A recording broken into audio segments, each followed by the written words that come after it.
سورہ یوسف کا ذکر فرمایا ہے اور ارشاد فرمایا جا رہا ہے کہ الف لام را یہ حروف مقطعات ہیں.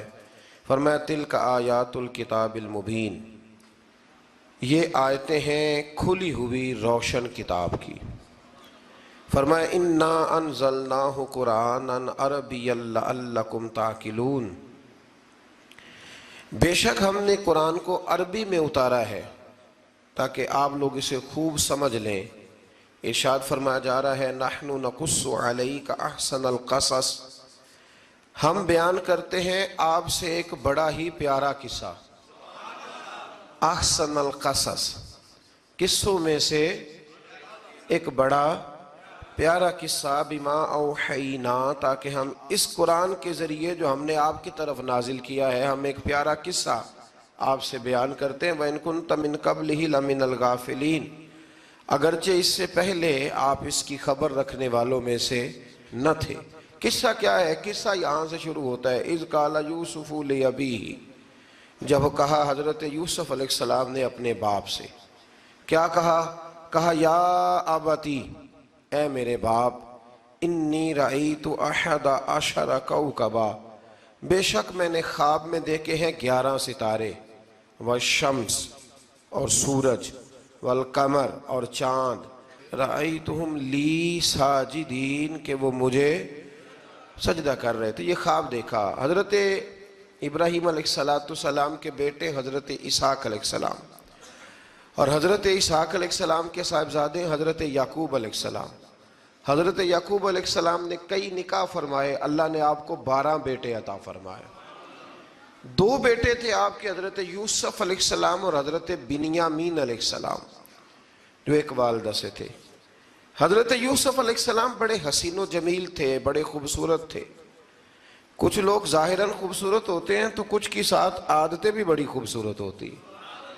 بڑے نفیس، بڑے فرما بردار، بڑی میٹھی ٹھنڈی بات کرنے والے. ہوتا یہ ہے کہ جب کوئی بچہ پیارا بھی ہو اور عادتیں بھی اچھی ہوں تو ماں باپ کی آنکھوں کا تارا بن جاتا ہے. باقی محنت کرنے کی بجائے شکوہ کرنا شروع کر دیتے ہیں.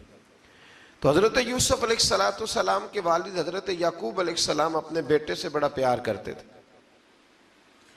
اور آج اس واقعے میں آپ کو یہ بھی سمجھ آئے گی کہ ساری زندگی لوگوں نے ماں بیٹے کا پیار بیان کیا ہے، یہ وہ واقعہ ہے جس نے باپ بیٹے کا پیار بیان کیا اور انوکھے انداز میں بیان کیا.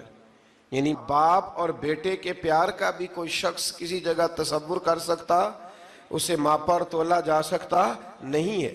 تو حضرت یعقوب علیہ السلام کے صاحبزادے تھے یوسف علیہ السلام. آپ بڑا پیار کرتے تھے تو باقی بھائی تھوڑا حسد کرنے لگے، انہیں جلنا شروع کر دیا. حضرت سیدنا یوسف علیہ السلام ایک دن فرمانے لگے اپنے والد سے کہ ابا جی میں نے خواب دیکھا ہے کہ 11 ستارے، سورج اور چاند مجھے سجدہ کر رہے ہیں. قال یا بنی لا تقصص رؤیاک علی اخواتک، کہ بیٹا اپنا خواب اپنے بھائیوں سے نہ بیان کرنا، اپنا خواب اپنے بھائیوں سے نہ بیان کرنا. فَيَكِيدُوا لَكَ كَيْدًا، ہو سکتا ہے وہ تیرے خلاف کوئی سازش رچیں. کیوں رچیں؟ اس لیے کہ ان الشیطان للانسان عدو مبین، بے شک شیطان آدمی کا کھلا ہوا دشمن، وہ ہر وقت وسوسہ اندوزی کرتا ہے. تو لہٰذا بھائیوں سے بات بیان آپ نے نہیں بیان کی. آہستہ آہستہ نا وہ حسد بڑھتا. حسد بہت بڑی بیماری ہے. اگر نبیوں کے بیٹوں میں ہو سکتا ہے تو عام انسانوں میں کیوں نہیں ہو سکتا؟ انبیاء کے بیٹے اگر کر سکتے ہیں تو عام لوگ بھی. آپ جب کسی شخص کو دیکھیں نا کسی کے بارے میں کچے جملے بول رہا ہے، کمزور بات کر رہا ہے، تو پہلے اچھی طرح ٹٹول لیں کہ حق بیان کر رہا ہے یا صرف حسد کے بیچ رہ کے گفتگو کر رہا ہے. بہت بڑی بیماری ہے. انہوں نے ایک چال بنائی 10 نے مل کے کہ اس طرح کریں کہ ان کو کوئی سخت سزا دیں، انہیں قتل کر دیتے ہیں. پھر کہنے لگے مارتے نہیں، کنویں میں پھینک دیتے ہیں. حضرت یعقوب علیہ السلام کی بارگاہ میں حاضر ہوئے تو حاضر ہو کے عرض کی کہ ہم سیر کرنا چاہتے ہیں تو ہمارا بھائی یوسف بھی تو ہمارا بھائی ہے نا، ہمارے ساتھ بھیجیں، وہاں کھیلے گا، کودے گا، کھائے گا، پیے گا. حضرت یعقوب علیہ السلام نے فرمایا نہیں، مجھے ڈر لگتا ہے کہ کہیں میرے یوسف کو کوئی تکلیف نہ پہنچ جائے. کچھ ایسے ہوتے ہیں جنہیں جدا کرنے کو دل ہی نہیں کرتا. کہ وہ جائیں نہ. کئی دفعہ بعض بچے نالائق ہوتے ہیں، وہ جدا ہوتے ہیں، لیکن ان کو جدا کرنے کو دل ہے. لیکن حضرت یوسف تو لائق بچے تھے نا اپنے والد کے، ان کا بھی نہیں ارادہ تھا. بھائی لے گئے اور لے جا کر کے حضرت یوسف علیہ السلام کو پہلے بہت زیادہ مارا. پھر حضرت یوسف علیہ السلام کا کرتا اتار کے ان کے ہاتھ باندھے. پھر بڑے بھائی نے یہودا نے رسی کے ساتھ باندھ کے کنویں میں لٹکا دیا. اور پھر جب درمیان میں پہنچے تو پھر رسی کو کاٹ دیا. حضرت یوسف جب گرے پانی میں آواز آئی تو ہنسے. مفسرین نے لکھا ہے کہ اللہ تعالیٰ نے حضرت جبریل امین کو بھیجا، فرمایا جاؤ میرے یوسف کو پکڑ کے نا تو احتیاط کے ساتھ نیچے رکھ دو. حضرت یوسف کو رکھ دیا گیا. 3 دن اور 3 راتیں جناب یوسف کنویں میں رہے. بچانے والا زیادہ بڑا ہے، محفوظ رکھنے والا زیادہ طاقتور ہے. 3 دن اور 3 راتیں کنویں میں رہے. انہوں نے کیا کیا کہ حضرت یوسف کا کرتا چونکہ اتار لیا تھا، 2 کرتے انہوں نے پہنے ہوئے تھے. بعد میں مفسرین نے لکھا ہے ایک تو کرتا وہ تھا جنہوں نے استعمال کیا، تو ایک کرتا بطور تعویذ کے حضرت یعقوب نے ان کے گلے میں ڈال دیا بطور برکت کے. تو وہ کرتا بھی ان کے گلے میں تھا. ایک کرتے سے انہوں نے باندھ دیا. دوسرا کرتا جو تھا نا اس کو خوند لگا کے نا بکری کا، تو حضرت یعقوب کے پاس آئے اور جب دروازے تک پہنچے تو شور کرنے لگے زور زور سے. حضرت یعقوب پریشان ہو کے باہر آئے، چونکہ وہ بکریاں بھی ساتھ لے کے گئے تھے، بکریاں چرایا کرتے تھے. تو کہا بکریوں کو بھیڑیا تو نہیں پڑ گیا؟ تو کہنے لگے حضور بکریوں کو تو نہیں پڑا، پر حضرت یوسف کو لے گیا ہے. اور حضرت یوسف علیہ السلام شہید ہو گئے.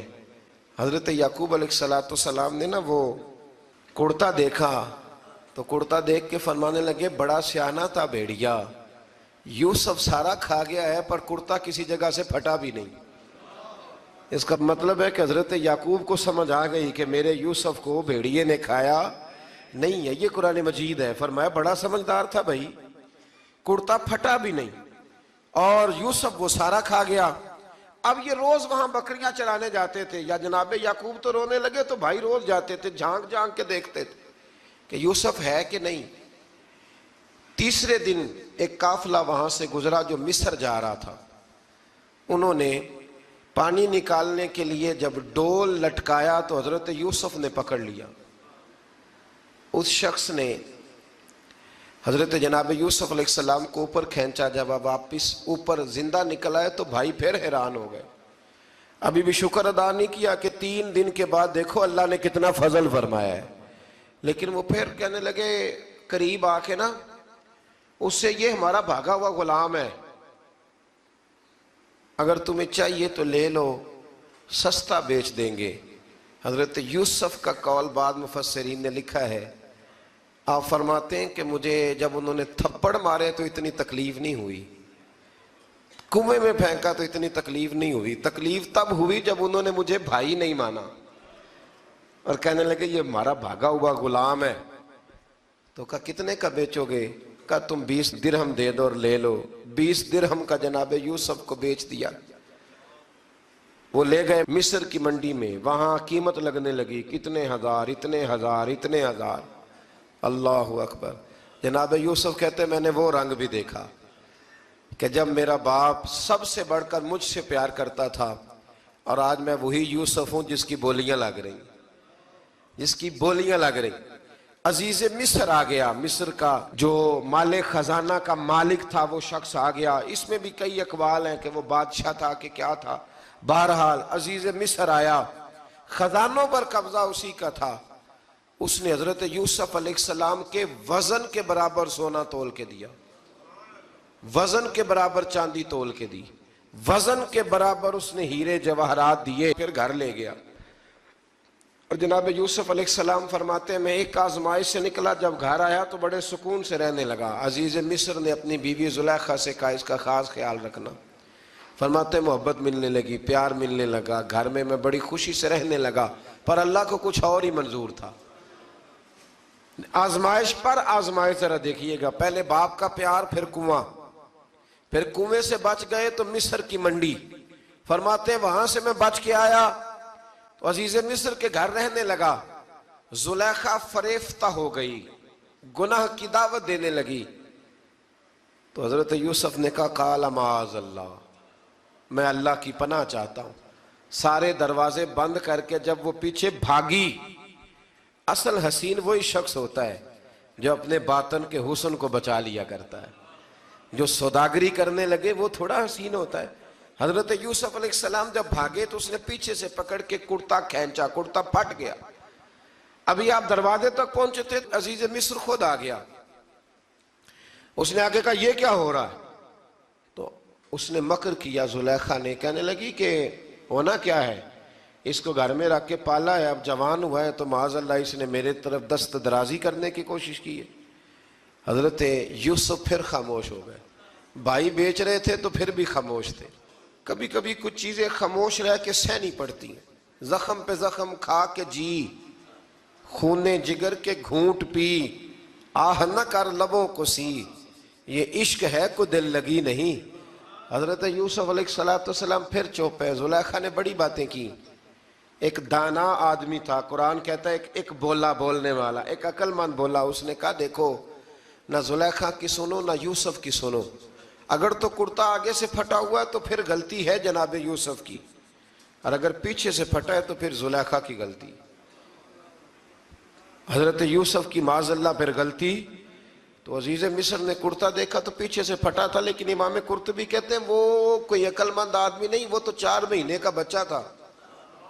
وہ ایک 4 مہینے کا وہ قریب تھا. حضرت یوسف علیہ السلام کی گواہی دینے کے لیے اللہ نے اسے زبان دی تھی. زلیخا کے ماموں کا بیٹا تھا، 4 مہینہ کا گہوارے میں لیٹا ہوا. جب بادشاہ سے فیصلہ نہیں ہو رہا تھا اور بادشاہ پریشان تھا عزیز مصر کہ کسی کو جا کے بتاؤں گا تو کوئی کیا سوچے گا، اس کے گھر میں کیا کچھ ہوتا ہے.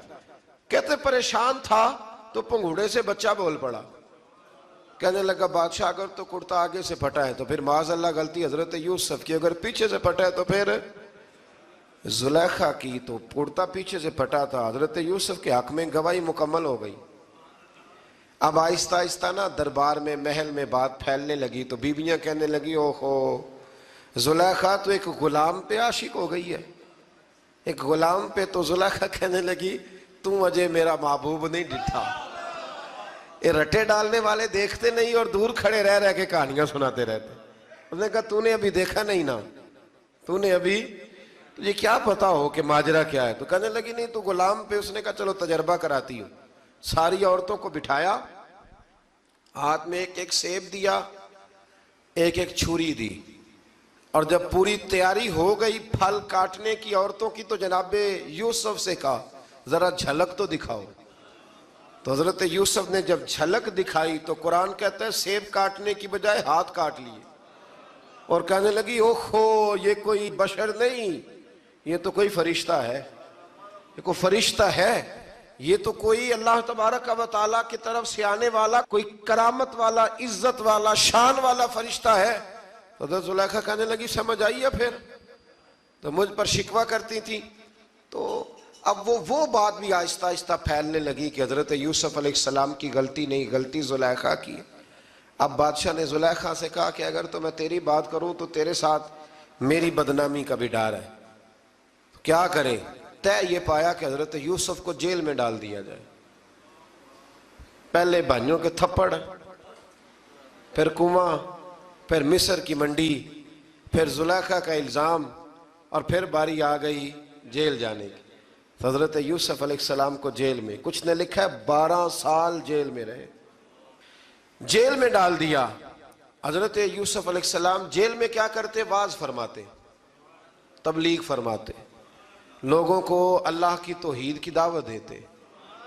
وہاں جیل میں نا ایک شخص نے خواب دیکھا. اس نے دیکھا کہ میرے سر پہ نا پرندے کھا رہے.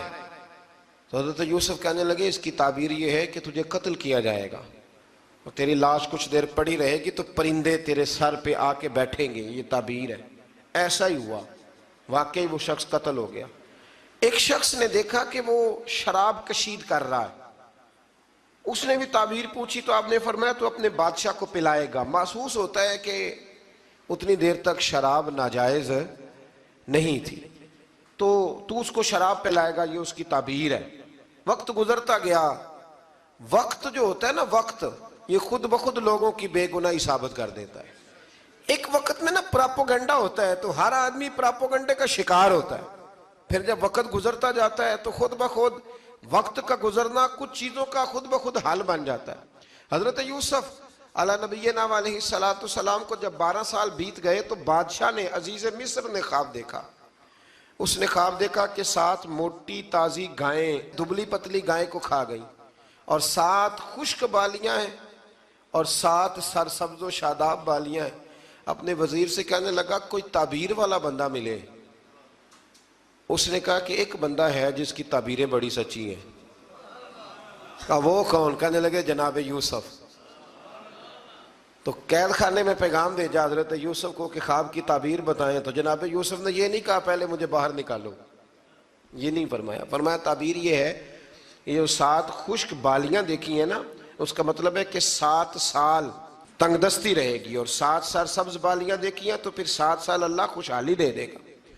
اور فرمایا یہ جو تم نے گائیں دیکھی ہیں موٹی تازی وہ کھا گئی، فرمایا اس کی تعبیر یہ ہے کہ کوشش کرنا کہ جو تمہارے پاس دن یہ چل رہے ہیں جن میں سرسبز و شاداب ہے کھیتیاں، تو 7 سالوں کے لیے اناج جمع کر لینا، بالیوں کے اندر ہی رہنے دینا، باہر نہ نکالنا. اور پھر اگلے جو خشک سال ہوں گے نا، وہ یہ جو جمع پونجی کی ہوگی نا، اس کی برکت سے وہ 7 سال آسانی سے.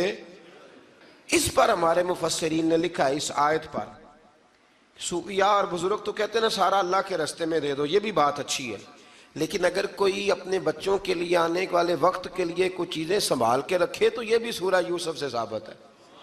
یہ بھی سورہ یوسف سے، تو یہ بھی کوئی ایسا فعل نہیں ہے جس پر کوئی شخص تنقید کر سکے. آمدام برسر مطلب حضرت یوسف نے جب تعبیر بتائی تو بادشاہ کہنے لگا کہ انہیں باہر نکالو. آپ فرمانے لگے میں نہیں نکلتا بھائی، نہیں نکلتا میں جیل سے، یہی ٹھیک ہوں میں. آپ کیوں نہیں نکلتے؟ کہنے لگے پہلے اعلان کر کے لوگوں کو بتا کہ میں بے قصور ہوں. وہ جو تو نے پراپوگنڈا کیا نا اپنے منہ سے اعلان کر. اس نے جناب زلیخا کو بلایا، ان عورتوں کو بلایا، وہ عورتیں ساری سامنے آئیں، انہوں نے گواہی دی کہ یوسف تو بے گناہ ہے. پر سال کتنے لگ گئے؟ اللہ اکبر، 12 سال لگ گئے. یقین کریں کچھ لوگوں کو یہ ثابت کرنے میں نا کہ میں ٹھیک ہوں زندگی بیت جاتی ہے، اور میں تمہارا خیر کا ہوں زندگی بیت جاتی ہے. لوگوں کو ہوش تب آتی ہے جب مزار پر چادر ڈالنے کا ٹائم آ جاتا ہے، ہوش تب آتی ہے، لیکن پھر ہوش کا کوئی فائدہ. 12 سال کے بعد بادشاہ نے ان کو بلایا اور کہنے لگا کہ یہ جو خواب میں نے آپ کو سنایا اب کرنا کیا ہے؟ تو حضرت یوسف کہنے لگے تم سے کچھ بھی نہیں ہوگا، اگر کچھ کرنا ہے تو پھر یہ خزانے کی ذمہ داری میری لگاؤ. اگر کوئی قابل آدمی ہو تو وہ آگے بڑھ کے بات کر سکتا ہے. یہاں ہر بندہ ہی آگے بڑھ کے کہتا ہے مجھے دے دو ڈیوٹی، لیکن قابل ہو تو وہ آگے بڑھ کے بات کرے اور سمجھے کہ میرے علاوہ کسی کے لیے مشکل ہے تو پھر وہ آگے بڑھے. حضرت یوسف نے جب کہا تو انہوں نے آپ کو وزیر خزانہ بنا دیا. پھر ایک وقت آیا کہ وہ عزیز مصر ہی بن گئے. قحط پڑ گیا، جب مصر میں قحط پڑا تو دائیں بائیں بھی قحط پڑا. کنعان کے آپ رہنے والے تھے، وہاں بھی قحط پڑا. حضرت یعقوب بیٹے کی یاد میں رو رو کے تو آنکھوں کی بینائی چلی گئی. اور یارو باپ بھی بڑا ہی پیار کرتا ہے، بڑا ہی پیار کرتا ہے، بڑا ہی. پتہ ہے باقی تمہیں تحفے دیتے ہیں، باقی تم سے محبت کرتے ہیں، تو باپ تو بیٹے کو اپنی جوانی دے دیتا ہے، اپنی جوانی اپنے بیٹے کے نام کر دیتا ہے. باپ بھی بڑا ہی پیار کرتا ہے. سنگیو کوئی نہیں تول سکتا. بچے ایسے گھوم رہے ہوتے ہیں نا ابا جی کے سامنے تو ان کا اٹھنا بیٹھنا چلنا ہی بڑا پیارا لگتا ہے، کا آنا جانا ہی بڑا پیارا لگتا ہے. باپ کا تو قد روز اونچا ہوتا ہے کہ اللہ نے مجھے لال عطا فرمائے. حضرت یعقوب کی آنکھوں کی بینائی چلی گئی رو رو کے. بھائی حضرت یوسف کے جب قحط پڑا تو انہیں پتا چلا کہ ایک واحد شہر مصر ہے جہاں گندم سٹاک ہے، کیونکہ حضرت یوسف کو پتا تھا، خواب بادشاہ دیکھ چکا تھا. تو آپ نے مال 7 سالوں کے لیے جمع کر لیا. اب بھائی آئے، اللہ اکبر، دشمن سامنے نظر آئے، مخالف حاسد، تو پھر انسان ٹھہرا رہے اور انسان کمزور نہ ہو، طاقتور ہو. اتنا طاقتور ہو کہ حکمران ہی بن گیا ہو. ذرا نبیوں کے حوصلے بھی دیکھنا.